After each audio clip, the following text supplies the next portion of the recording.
Yo, it's jam packed, turn the volume to the max. Every episode hitting like a fresh new track. We got the juice, the vibe, the facts. So lean in close, it's time to unpack. Mic check 1 2, we breaking the mold. Story so bold, got the heat in the cold. From culture to combo, we never play flat. Every beat, every word, yeah, jam packed. J for the jokes, A for the art, M for the moments that hit from the heart, M for the magic, the mind, the map. Put it all together, now you're jam-packed. Tune in, lock in, we're taking you higher. Fuel for your thoughts, spark for your fire. No filler, no fluff, just truth intact. This ain't just a pod, it's jam-packed. Yo, it's jam-packed, turn the volume to the max. Every episode hitting like a fresh new track. We got the juice, the vibe, the facts. So lean in close, it's time to unpack.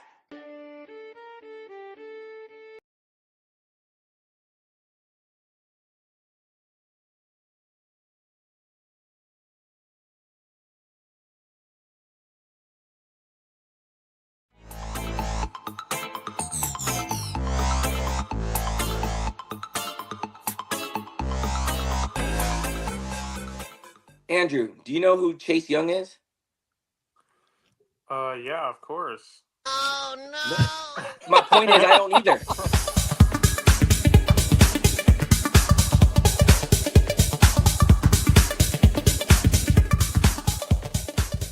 Hey, Drew, These it's your defensive boy. teams. Kate Cunningham, what?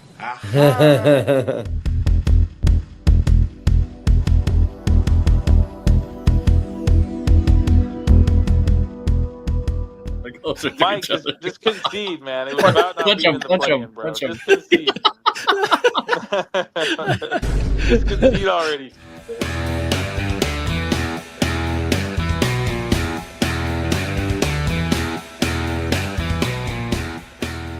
We're back What's with going on with another. Mike's video? I know.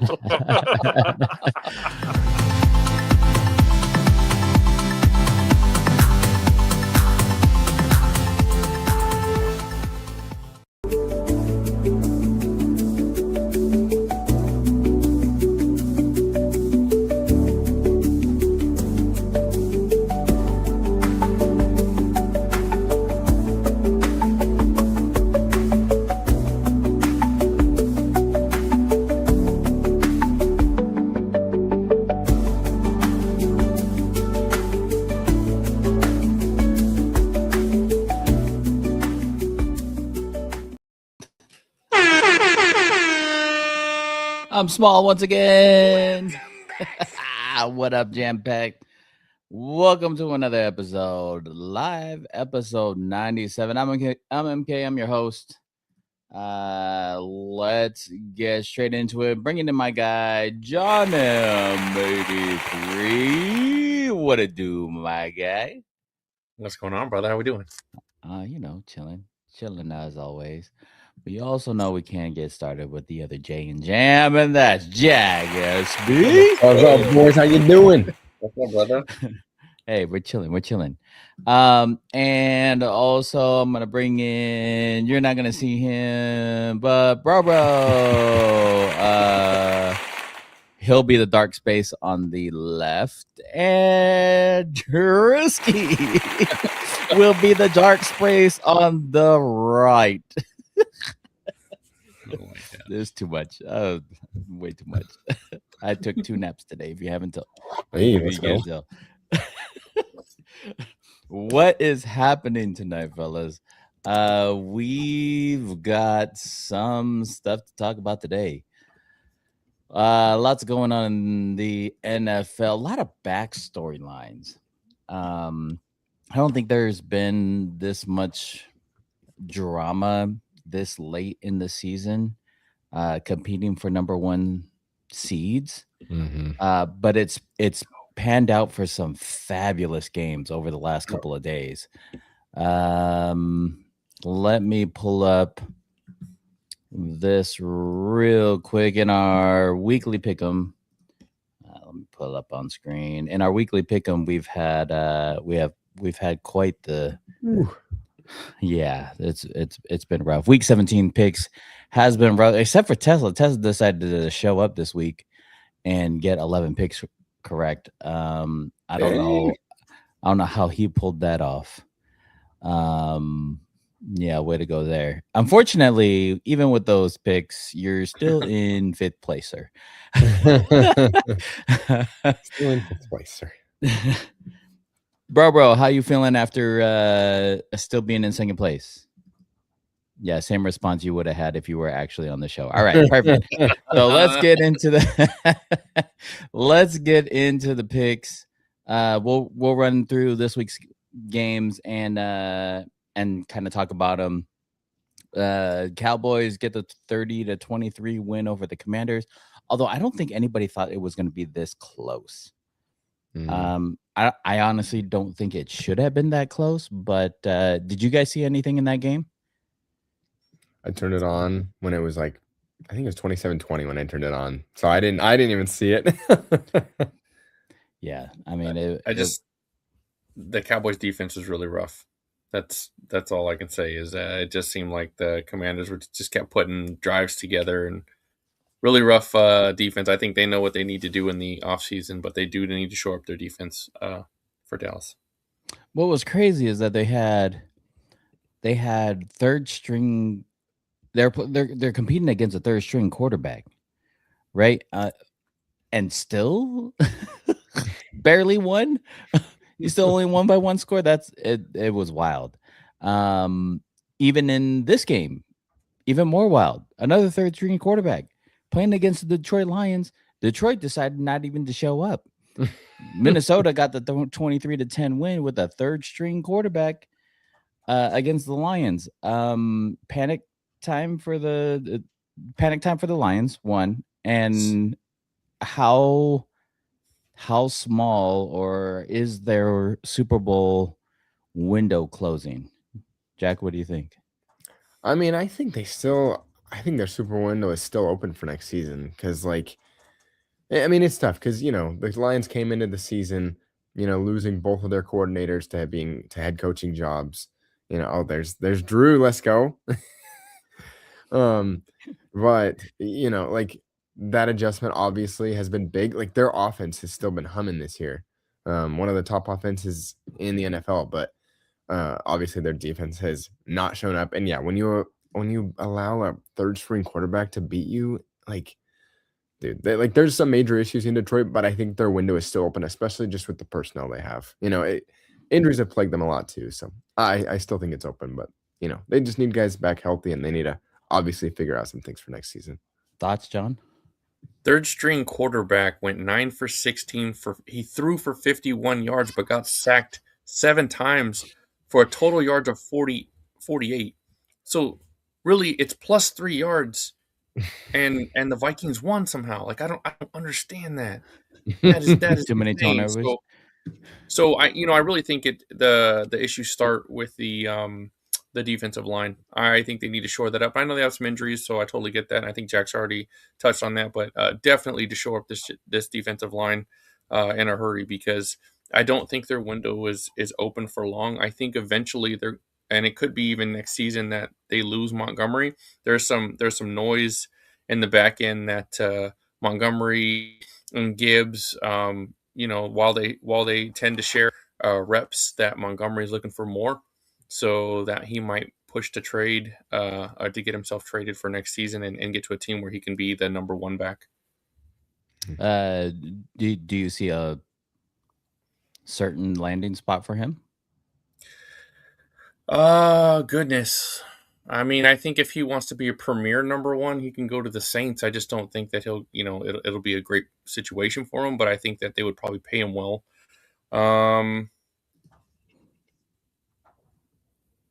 Man, maybe Carolina. I do like Rico Dowdle, but he's just not that big back that I think they need at times. I think that's a better 1-2 punch in my opinion. For his situation, he's just the big beast, and Dowdle can be the scat back, where Gibbs is kind of both, and Gibbs is kind of a 2-in-1 package. I don't really think they need to sub him out much, and if they do, it'll be somebody to give him 3rd down. But maybe Carolina's the better option there. Could you see him possibly in Tennessee? That'd be interesting. It'd be great to build around Cam Ward, and I think if they gave him a huge back. I think that'd be good for him.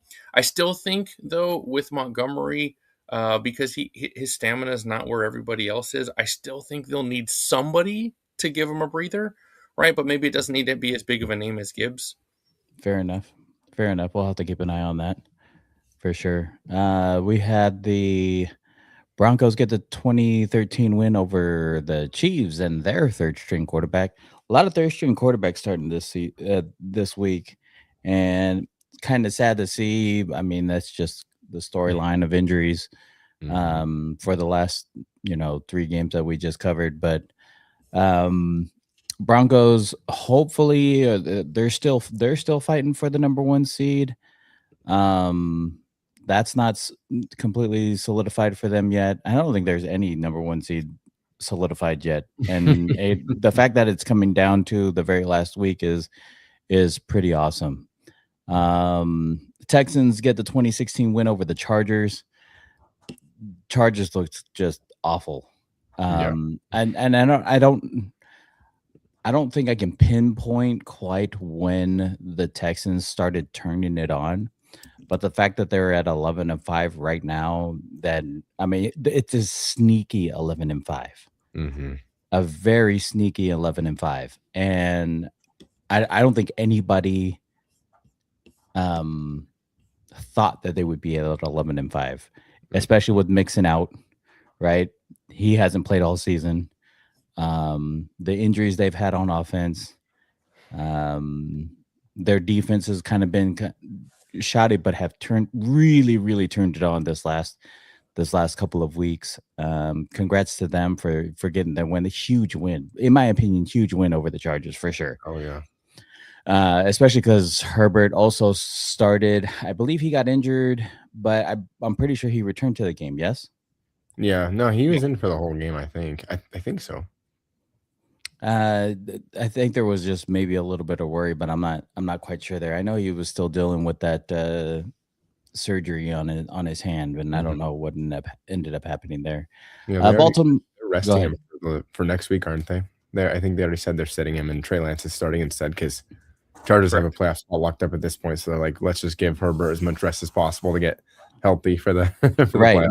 No reason to play him. Yeah, you already have a spot. Might as well not get him injured. Plus, they're on the run in Denver. Like Denver's competing for the 1 seed. Might as well just rest him. Right. Baltimore decided to show up and get the 41-24 win over the Packers. Hey, here's an idea. Let's let Derrick Henry run the ball. I don't know why you would not run Derrick Henry, but hey, let's give him the ball and see what he can do. Not too bad of a move if you ask me. He ended up going completely off this game. What do you have? Over 203 touchdowns? He had 4 touchdowns. Oh my god! I know 4 touchdowns is just crazy. Even more scary. I gotta pull this up here. Yeah, his stats alone. I think he had 3 touchdowns in the first half. Right. Pulling it up right now. He went 36 carries for 216 yards and 4 touchdowns. His longest run was 30 yards. But everybody was running the ball as well. Even Huntley had 8 carries for 60 yards. His long was 25 yards. That Packers defense is just, they've taken a turn for sure. By far. I mean, if Micah Parsons' absence on both the Cowboys and the Packers doesn't speak for how much impact he has in leadership, in energy on a defense, is insane. It speaks volumes for sure. Seattle gets the 27-10 win over the Panthers, which is where it gets interesting. Seattle and San Fran are now competing for that number 1 seed in the NFC, and we'll get to that here in a bit when we cover the Niners game. Carolina, interesting enough, Carolina is still they still could be out, which is wild because Tampa Bay is right behind them. Tampa Bay is right behind them at 7-9.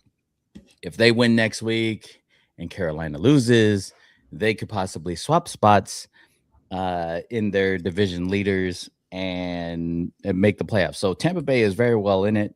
Yeah, and Panthers Bucks play for the NFC South on Saturday, I think. Yes, and so that's the fourth spot. That's the fourth seed in the NFC right there, which is just crazy because the NFC South, like it's just wild because if the Bucks win it, then they get that 4 seed, they get the division title, and they're not even 500. Like that's just wild, bro. Like they've just hit a skid at the end of the season. Like total tale of two halves for the Bucks this season.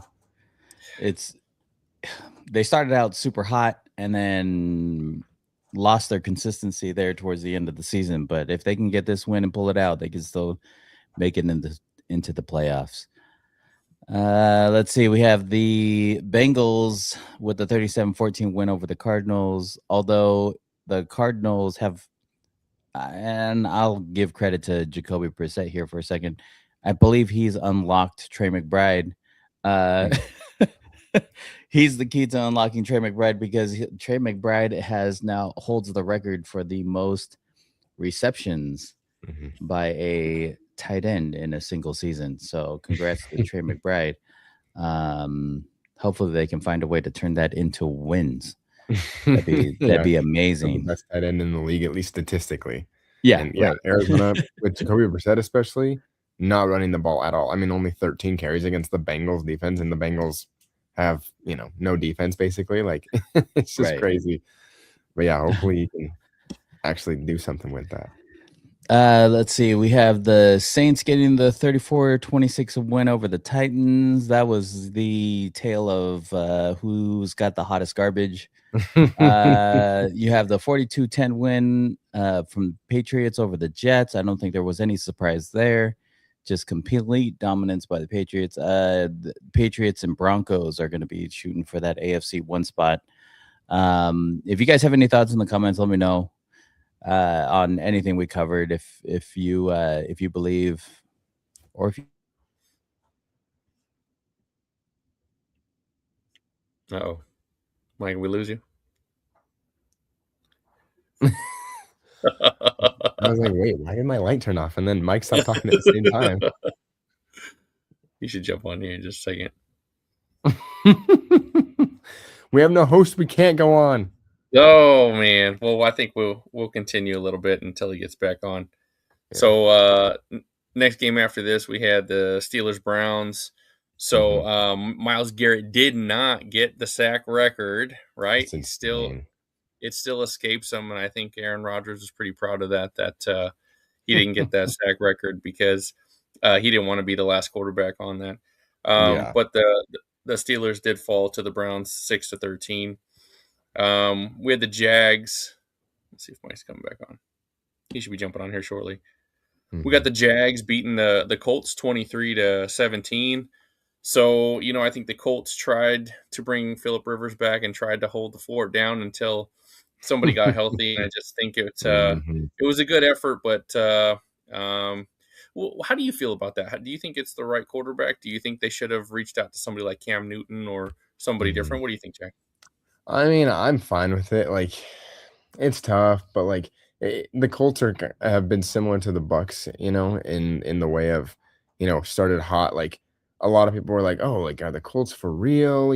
Like, is this start for real? Are they actually going to continue and be successful through the end of the season? Like everyone was like, oh, Colts are going to be the 1 seed in the playoffs, but obviously they've hit this skid now. I think that's their 6th straight loss after starting 8-2.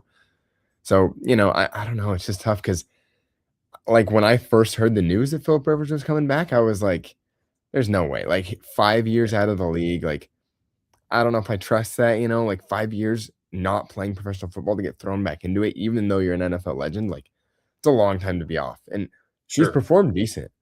But, yeah, obviously, like, Jonathan Taylor's been shut down by almost every team that they've played since they started the losing streak, and it's just been sad to see. I mean, I don't blame them for that, and I think Phillip Rivers has done a decent job, but the rest of the team just hasn't stepped up, and you need everyone else to step up when you're bringing in a guy like that. Sure. You know, not to discredit Philip Rivers, but just like But for he's support, been out of right? the league for a while.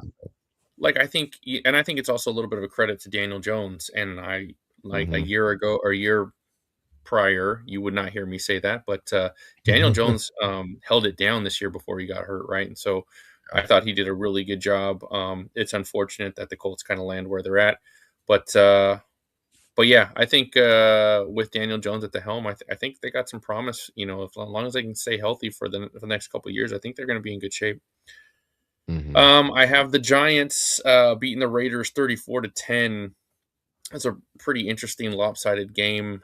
Jackson Dart doesn't have very many targets to throw to, and yet he still manages to get the win. I think the Raiders shutting down Max Crosby was a good thing after our discussion. I think we had an internal discussion about that and think that the Raiders shutting him down was a good thing. I think Max Crosby felt a little slighted by that, but he does need surgery on his knee. I think if there we are. I'm like, dude, I just lost power and everything was black. I'm going, oh no. That's funny. All good. We're on the Giants Raiders. Oh, let's go. Go ahead and continue talking. I'll pull up the rest of the stuff. Okay. Yeah, so I think by shutting down Max Crosby, I think he felt a little slighted by that. But the thing is if he does need the surgery, then it's probably the right move for him. I love the competitor. I love that warrior spirit that he has, though. He's like, I'll give you everything I got on the field every game, and you got to love that, right? Especially from your star attraction for the Raiders. You love that he's got all that passion, but it's probably the best thing for him. Seems like it's going to be the best thing for the organization, and the Giants come out with a win there. Yeah. Plus, now if you're the Raiders, it's like, well, now you're in the lead to have the number 1 pick, and it's obvious, at this point, putting Brock Bowers on IR, shutting down Max Crosby, right? It's like we want the number 1 pick. Sure. Like that's our goal right now. They just got to get healthy, to be honest with you. I know some guys they have not so much immediate injuries, but things that are going to need surgeries in the off season. They just got to get them done already. What do we? Yes, we should be competing. But the difference between the number 1 and number 2 spot, do I think they take that pick? I don't think so. I hope that they hopefully shop around and get as many picks. Sell it. Why not? You have maybe a couple of holes to get you back into actually competing. But I don't think there's anybody necessarily worthy enough for that number 1 overall pick to go out and go get that would shore up all the holes that the Raiders have, to be honest with you. I would love to see them to go out and get the middle linebacker from Texas Tech. That'd be awesome. Oh, that'd be crazy. That'd be great. Be absolutely awesome. Good way to start. Yeah, but not for the number 1 pick. You're not taking the number 1 pick and doing that. And you trade back and hopefully collect some picks off of that. Then that'd be great. But I don't know. We'll see what happens. We covered Jags Colts. Yep. Yeah, perfect. When we go back to the Colts, it's almost insane to me that Sauce Gardner is the only NFL is the only player in NFL history to be on 2 different teams in a single season and only see 2 wins. He was 1-7 with the Jets before getting traded, and then is finishing with the Colts at 1-7. Wow. Isn't that wild? Dang, poor guy. And the Colts started off hot. Yeah. And we were like, oh, dude, that the trade itself made so much sense. Like, okay, our offense is doing great. Let's make this trade. Let's pick up our defense. But that stat came across my feed, and I'm going, there's no way. There is no way that's happening. Just wild to me. Just wild to me. Before we, yeah, well, we'll see what happens there. Anyways, Philadelphia gets the 13-12 win over the Bills. Oof, ugly one. Hey, a win's a win, no matter how ugly. Exactly. That's what I'm thinking. I'm like, win's a win, but man, like that offense needs to be better. Like it's Kevin Patullo, dude. Like, I mean, that's where I would point the finger to, at least, like Kellen Moore last year had the offense humming, and that's why he left, like Saints offering the head coaching job. And now, yeah, like you were mentioning, like we were talking this weekend, Jalen Hurts doesn't complete a pass in the entire second half, but the defense is still good enough to block the extra point and to, well, I guess it was the defense, but like Josh Allen just had an errant throw on the 2-point conversion. Like if Josh Allen just makes a decent play like he always does, then the Bills win that game. But hey, they still got the win. It's just, dude, if the Eagles want to do anything in the playoffs, like they have to fix the offense because their defense can't hold forever. No, the defense can't hold forever. But the bigger issue is playoff football. You only go further with better defense. So if they can get just decent production, I'm not talking even phenomenal production. If you even get just decent production out of your offense, I think you guys will be just fine. Yeah. San Francisco, then this was just an absolute shootout. We watched this at the house, and it was fabulous. Absolutely fabulous. If you did not catch this game, you completely messed out.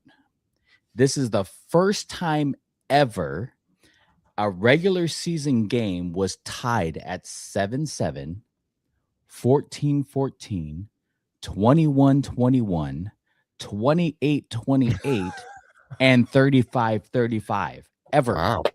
That's crazy, actually. Ever. And that was 35-35 with less than 15 minutes to go in the fourth quarter. It was just an absolute shootout, and Niners came out with the win 42-38.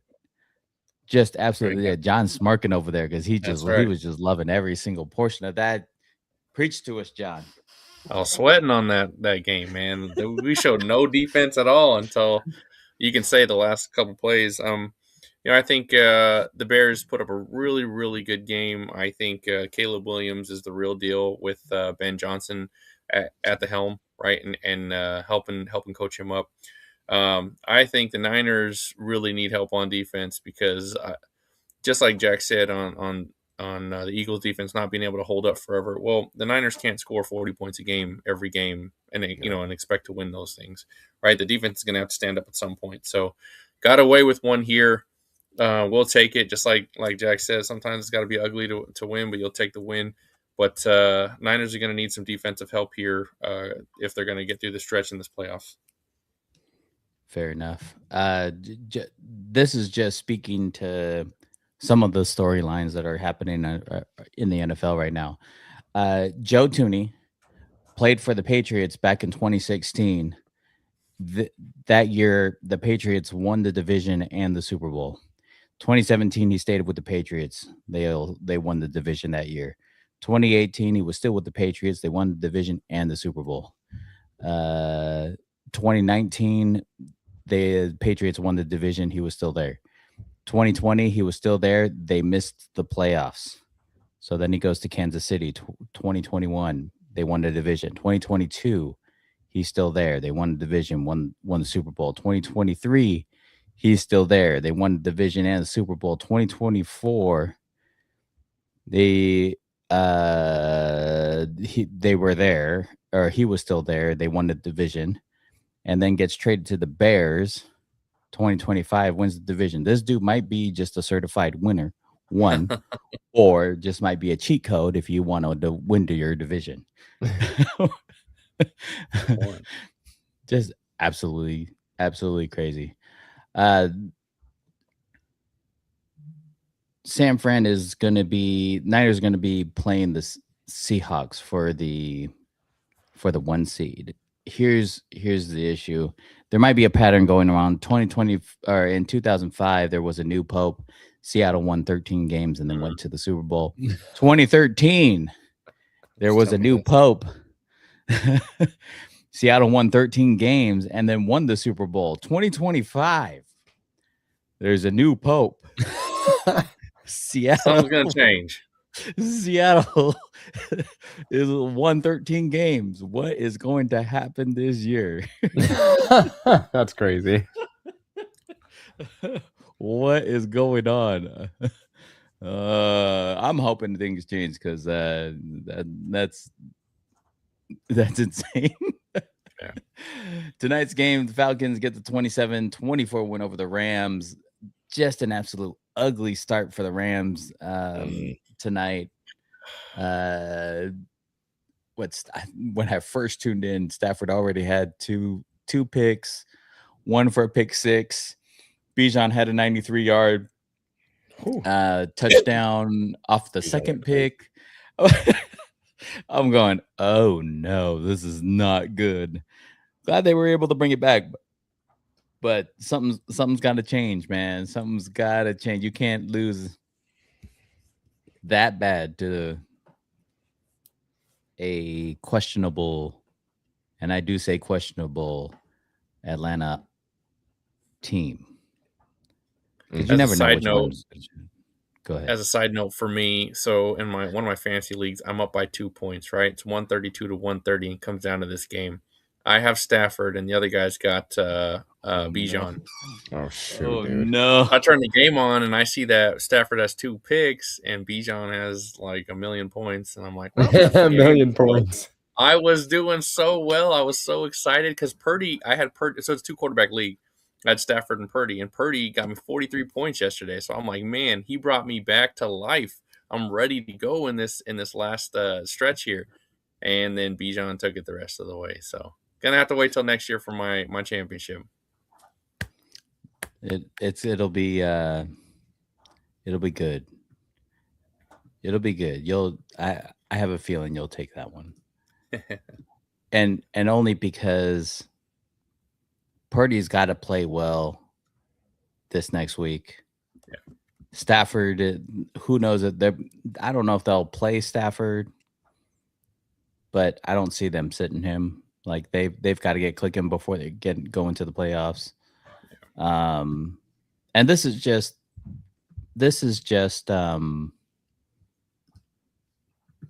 speaks for the storylines for this next week. This is the last week in the regular season. And we have already in the Saturday afternoon game, the matchup to determine the division winner for the NFC South in Carolina and Tampa. Bucks are going to be, if Carolina can run the ball, I think it's going to be a long day for the Bucks. I agree. Because their rushing attack, I still believe in their rushing attack, and their rushing attack has only opened up things for Bryce Young. Yeah. Having McMillan there is it has been great for him as well, but you can see right off the bat, once Carolina has trouble running, then things kind of stall out on their offensive end. Right after that, literally that in that Saturday 5 o'clock game, we have the game to determine the number 1 seed in the NFC, and this is going to be wild, dude. It is at home. It is in San Francisco, but Seattle's tough, bro. Who do you guys think is going to happen? I mean, I'm never going to count against my team, so you already know my vote's in with the Niners. But we were talking about it, right, when we were watching the game together, and I think even if I wasn't a Niner fan, I'm still choosing the Niners for this reason. Offense is humming right now, so that's great. The defense, though, will go up against a pocket passer, and I think that bodes well for our slow defense because I think we can get to him maybe 1 or 2 times in this game and grab a couple sacks, and hopefully they're at the right times where it allows us to get into some either 3rd and long situations or hopefully bring on some 4th downs that we're going to need in this game. So I still think the 49ers have the edge here. it's going to be a huge advantage, at least to be at home. I think if it was swapped, even with the skill sets that being the way they are, if it was a home game for Seattle, I think it'd be tough for the Niners. Yep. Agreed. But having said that, because San Fran's at home, I think that'll give them a little bit of a boost. Both teams in this game was eliminated out of playoffs. We're not gonna worry about that. There was a couple more games that could, but this is one of them. Okay, so Broncos and Patriots are going to be going for the number 1 seed in the AFC. I don't think the Chargers end up playing Herbert. They're already locked up in the playoff, and I don't think winning this game is going to change their seed at all. Do they sit Herbert 1, giving the Broncos maybe a better chance at winning, or do they actually compete and boo-hoo those chances? I'm pretty sure if Broncos win, they end up taking the overall. The Patriots are going to be playing against the Dolphins. But I believe even with the Patriot win, Broncos still have the edge. So Broncos would have to lose and Patriots would have to win in order for Patriots to take over. So what do you think? If you're in Harbaugh's shoes, what would you do? Yeah. The Chargers already said earlier today that they're not starting Herbert. So we already know he's out of this game.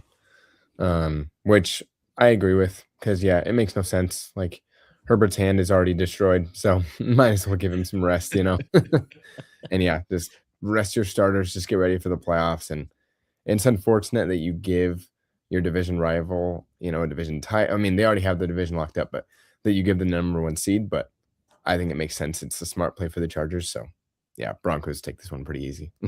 I think I would treat this like a preseason game where like my starters might play for like the first quarter and possibly into the second. But I think after that, then you rest them.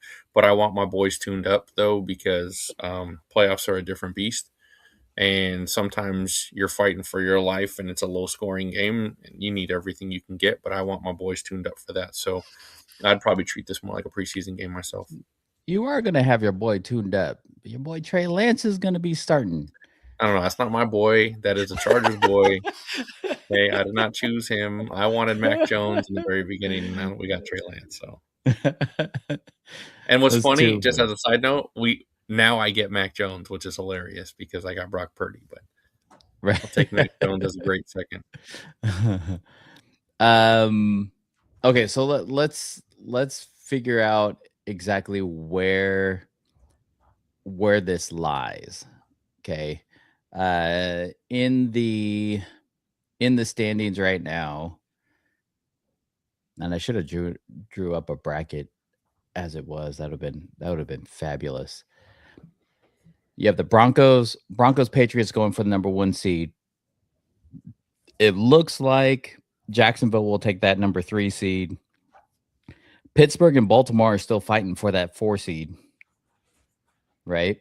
And then Houston has number 5. And then you'll have that. Now, if the Chargers lose, and Buffalo wins, Buffalo will take that 6 seed. Okay. Chargers get the tie break over Buffalo based on the best win percentage in common games. But if they end up losing to Denver and Buffalo wins against Miami, they're playing Miami this week, right? That's what I saw earlier. Or no, the Patriots and Miami. They're playing Jets. So if Buffalo wins against the Jets, and I say if like there's a chance, then they'll swap spots. That means, ooh, that's interesting. It's wild to think that the Colts were eliminated from playoffs after such a hot start that they had. Dang. That is nuts. And then in the NFC, what do you think and I should have drawn up the bracket. What do you think is the most interesting matchup in that first wild card spot? Because having to play Buffalo or Houston in that wild card week is going to be rough. Whoever ends up playing them is going to be absolutely rough. The way their defenses, Buffalo's offense and Houston's defense has been playing. And then in the NFC, you have Seattle and Niners battling for that number 1 spot. You have Chicago in 2, Philly in 3, Carolina and Tampa are going for that 4 spot. The loser of Seattle, and that's where it gets iffy. Seattle, Niners, and Rams. I think the loser of the Seattle Niner game could be in the 5th spot, but I think if Rams win, they swap 5 and 6. Yes, am I right with that, John? No. So if we lose, Rams win. Yeah, I think we do swap. No, because right now Well, so the division will be 4-2 and 4-2, right? No, we wouldn't swap because we have more conference wins. We're 9-2 in the conference. Yeah, so we're 9-2 in Rams the lock up conference. to 6. Yeah, Green Bay. I think Green Bay's in trouble. They're in that 7. They're in that 7th spot, but they have not looked good over the last couple of games. Men in that 7th spot, and then yeah, I mean that's basically it. If I'm Green Bay, I desperately need a win. We got to get clicking before we end up playing. Before we end up playing these guys, because you'd play. Let's see, if you were 7, you'd play the 2nd seed. Yes. So you're playing Chicago. Yeah. And you didn't look good last time. Here's the problem, in my opinion. Green Bay needs to get the running game going, and we all love Josh Jacobs, but for whatever reason, between him and whatever the 2nd string running back is, they're not pushing the ball on the ground, which makes Malik Willis have to either scramble or pass. And if you make Malik Willis a one dynamic quarterback where he's only throwing the ball, I think that was his struggle when he was in Tennessee, right? And I don't think he was utilized right in Tennessee, but my point is you don't want him to just be stuck having to throw the ball. You want to be able to have a good balance for Malik. So obviously you want Jordan Love to be better for the playoffs. I'm not sure where he lands, but I think Malik Willis is going to be playing at least one more game here. So they got to figure out a way to get a win here. You're not wrong. I think that's a very good point. I think to round out the dramatics for this last week of the NFL, Baltimore is playing the Steelers for that for that 4th spot. It is in Pittsburgh. I still don't know what's happening with the Ravens because they've had this weird win. Do they ride the coattails of Derrick Henry's last game and feed the horse? Or does Pittsburgh pull out yet another? Here's what's crazy. Even if Pittsburgh loses and they don't make the playoffs, it's still a winning season for Tomlin. Only extending his winning season streak or non-losing season streak, even though he doesn't make the playoffs. Does the loser of this game are their coaches in the hot seat at all? If Pittsburgh loses and is not in the playoffs, even though you had a winning season, does that put Mike Tomlin in jeopardy? Because they were talking about that mid-season. And same thing with Harbaugh, with all of the games that they lost really ugly early in the season, and their lack of being able to find their identity here. I mean, they're at even right now. They're 8-8 right now. This is not the regular Ravens team that we're used to seeing. if he loses this game, does that put more pressure on Harbaugh or on the Ravens to get rid of Harbaugh and move on from him? Yeah, I think that there's a caveat to it, and the caveat's Lamar Jackson, right? So I know that Lamar's missed at least one practice for 7 straight weeks because of his back, and it looks like he's going to be missing this game again for his back. So if Huntley can pull it out, that's only going to be better for the Ravens. But I mean, I think you put Harbaugh on the hot seat if your stars are healthy and you're not performing. In my opinion, I kind of think he gets a pass here. I think if the same thing was to happen next year, you don't give him a pass. I think his time has run out.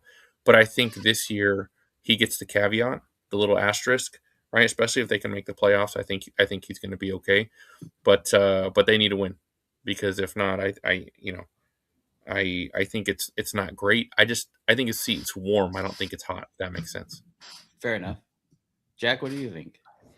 Yeah, no, I think I agree with John. I think I think Mike Tomlin would be more so in the hot seat than John Harbaugh, regardless of the outcome of this game, just because Mike Tomlin has been consistently just mediocre. I mean, it's been great to never have a losing season as a head coach. Like, that's fantastic. But I think he's only led the Steelers to, I think they've been to 1 Super Bowl, right? And won 1, or is it 2 Super Bowls? I'm not sure.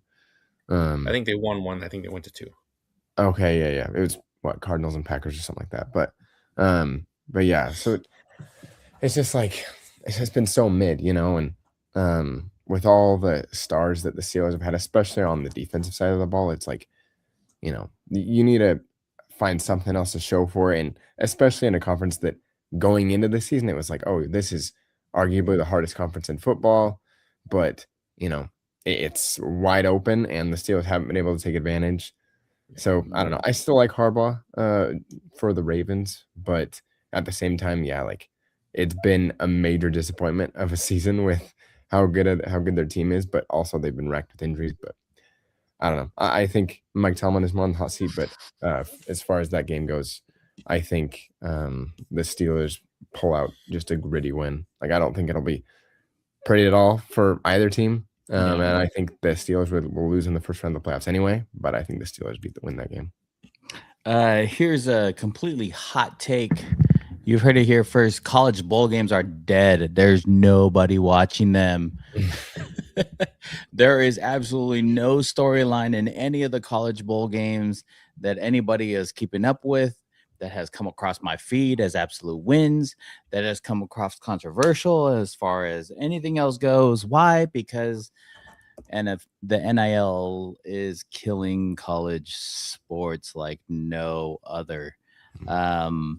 I had come across a podcast where Troy Aikman was talking about NIL deals, and he's like, I'm done with NIL. And they asked, well, why? Well, what happened? He said, well, I won't name any names, but I was approached as an alum to make a contribution for so-and-so player, and I made a sizable contribution to the school for that player, for said player.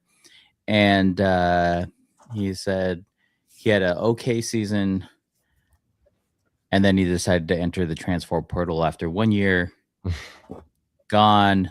Not so much, not even, not so much as a thank you note for the contribution or anything like that. He's like, why would I ever invest?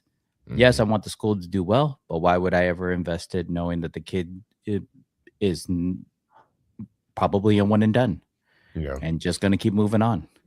And I only say this because JMU made the college football playoff. Let me give you a heads up on what their starting offense is doing this off season. Now that they're not competing for the championship, their starting quarterback. Oh, what do you know? He entered the portal. Mm-hmm. Hey, their starting running back also entered the portal. 2 of their starting receivers are both graduated. Their third entering the portal. Their starting tight end entering the portal. The starting left tackle, left guard, right guard, all entering the portal. Their Jeez. starting center and right tackle are both graduating.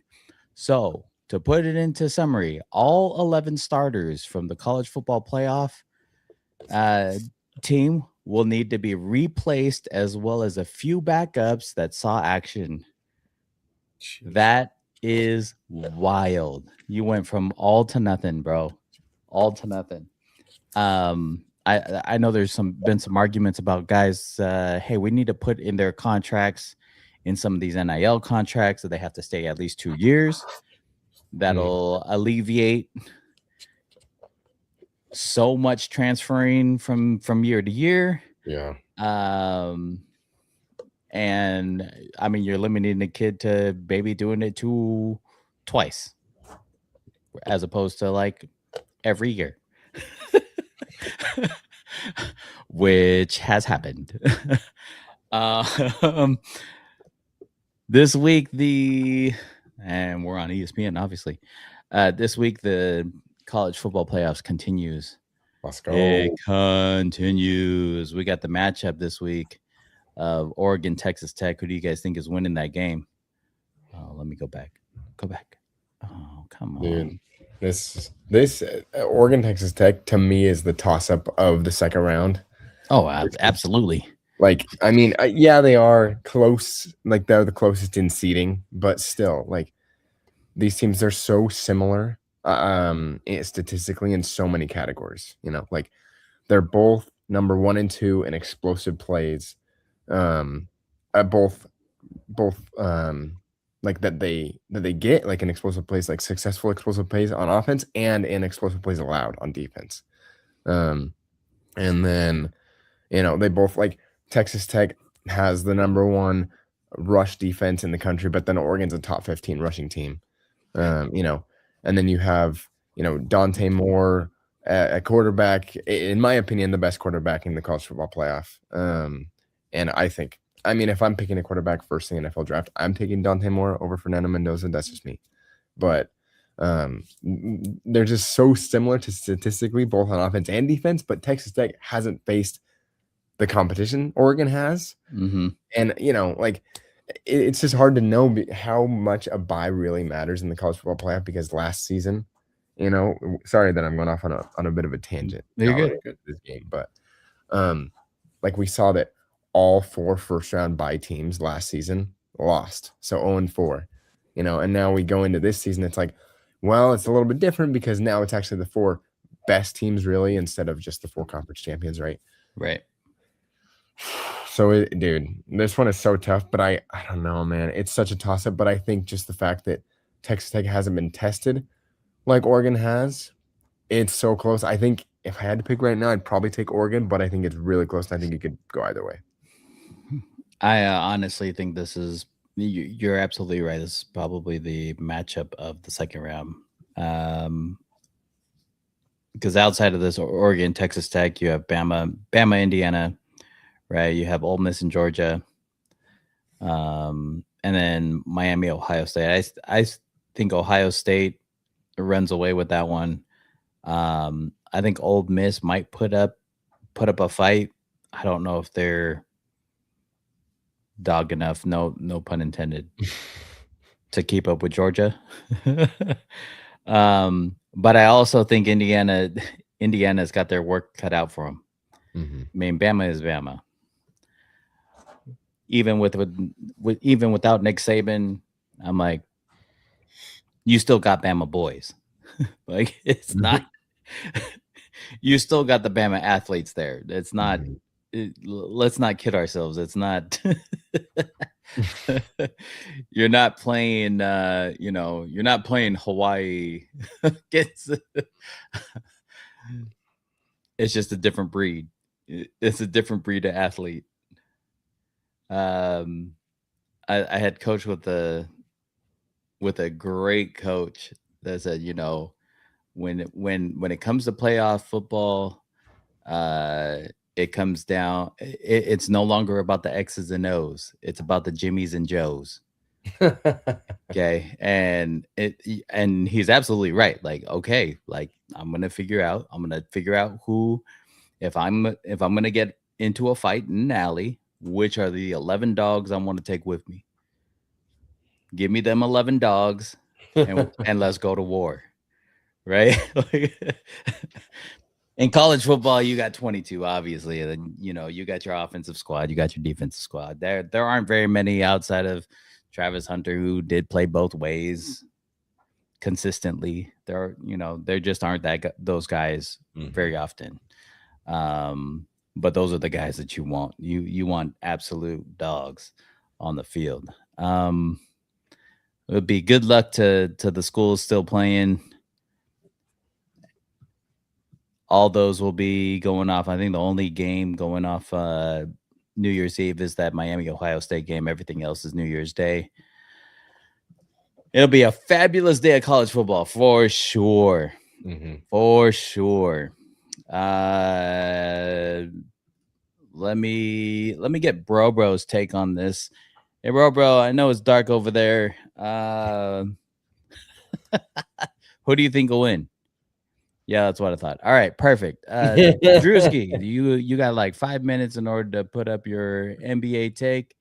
Anything happening in the NBA? Perfect. Yeah, that works too. There was a little bit of a scare. Jokic ended up limping off the court after injuring his knee. Hopefully, he avoids major injury. Because you hate to see the stars go down. Like you want to, as a fan of the game, you want to see them play, whether they're doing good or terrible. You just want to see them play, which is one of the reasons why, like, if you are just a fan of basketball, you only have a limited amount of time before you see LeBron James play another game. That window is closing. I don't think he's going to push it 2, 3, 4 years. If he's coming to your town, grab a ticket, because that game will be one of those where you'll tell your kids, no, I saw one of the greatest to ever do it live. As a kid, I was never able to see my legends, play. I came up from a humble household, man. I wish I could have saw Jordan play live. That would have been fabulous. I'm growing up in Seattle. He didn't come out to the West too often, and we didn't have enough money to just buy tickets. Right? Seattle, the Sonics were decent. They played Jordan in those finals. We just couldn't afford those tickets. Now, what's crazy is I was never a Jordan fan, bro. I was a Lake Show all day. Like I wanted to mimic Magic Johnson like no other. Let's go. I wanted no look passes and fast breaks. Like let's get out on the run and make this thing an absolute show. But I did get to see Kobe play. That was cool. Several times. That was great. If you get the chance to go see your stars play, especially now towards the end of their careers, man, who knows how much longer Curry will end up playing. Got to go see. You ask anybody, best shooter ever.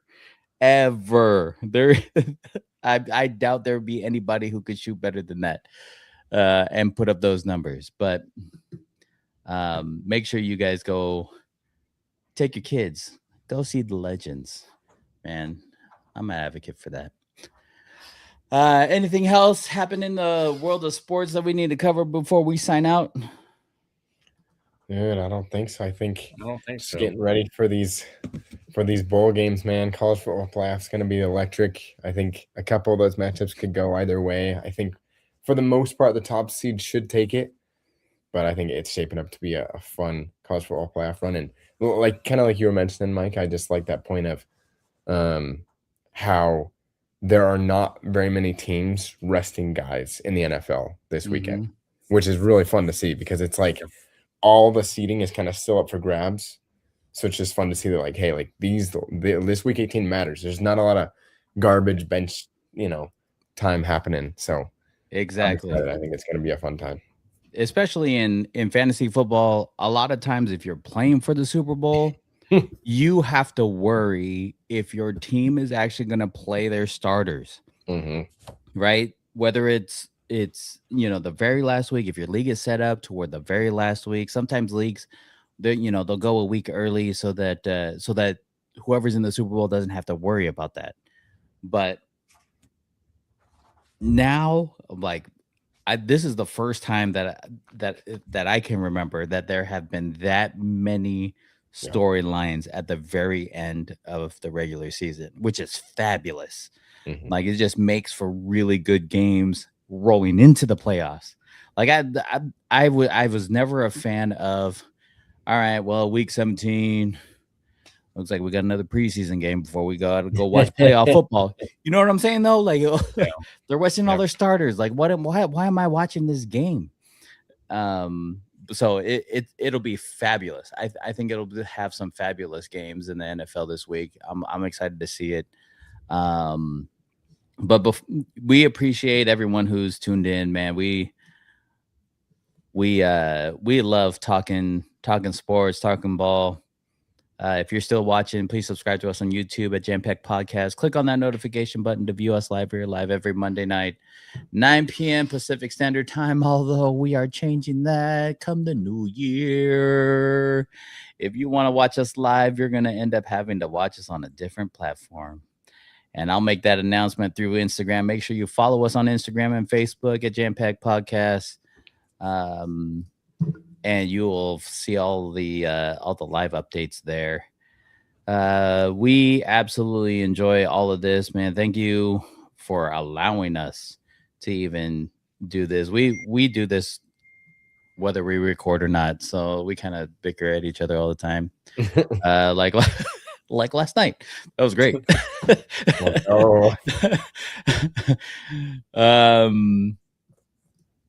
It is gonna be the start of a new year. Please make sure you guys take care of one another. Please be safe. We want to start off the new year with a bang. We want to start off the new year on the right foot. Close this chapter of our lives. Close this chapter of JAMM Packed. Dude, it's been absolutely fabulous streaming with you guys. It's been awesome. If I'll save it for later. If until next week, guys, we're absolutely thrilled to have you guys watching. Thank you for listening to us ramble and kind of make fun of each other. This is but before signing off, bro, you got any words? Bruh. Yeah, no, I didn't think so. Drewski, you got anything for us? Bruh. Yeah, no, I didn't think so either. Tesla, where you at? Bruh. Yeah, bruh. Last episode of the year, and y'all gonna flake out. What is the deal? Yeah, I know these guys, man. In the darkness. You got the Jays with you, though. Let's go. Yes, sir. Actually, you know what we should do? Tomorrow night we're balling. I'm gonna post us live. I'll live record us. Yeah. Let's go. Let's do it. Playing hoop. Don't mind all the walking though, because we're all out of shape. All right, That's all right. We're just there to have fun. Right? We're all out of shape. Don't judge. Don't judge. We're good. In our fantasy league, I think Super Soleil, where you at? See this guy? Bro out here fell asleep. Show you did. I guarantee if I turn on the PlayStation, though, he'd be right there. I'll text you later, bro. All right. Again, from all of us at JAMM Packed, man, we appreciate each and every one of you. Thank you for tuning in. Until next week, be safe out there. Take care of each other. Be kind to one another, and we'll see y'all later. Peace out, boys. Hey, guys. Yo, it's jam packed, turn the volume to the max. Every episode hitting like a fresh new track. We got the juice, the vibe, the facts. So lean in close, it's time to unpack. Mic check 1 2, we breaking the mold. Story so bold, got the heat and the cold. From culture to combo, we never play flat. Every beat, every word, yeah, jam packed. J for the jokes, A for the art, M for the moments that hit from the heart, M for the magic, the mind, the map. Put it all together, now you're jam-packed. Tune in, lock in, we're taking you higher. Fuel for your thoughts, spark for your fire. No filler, no fluff, just truth intact. This ain't just a pod, it's jam-packed. Yo, a jam-packed, turn the volume to the max. Every episode hitting like a fresh new track.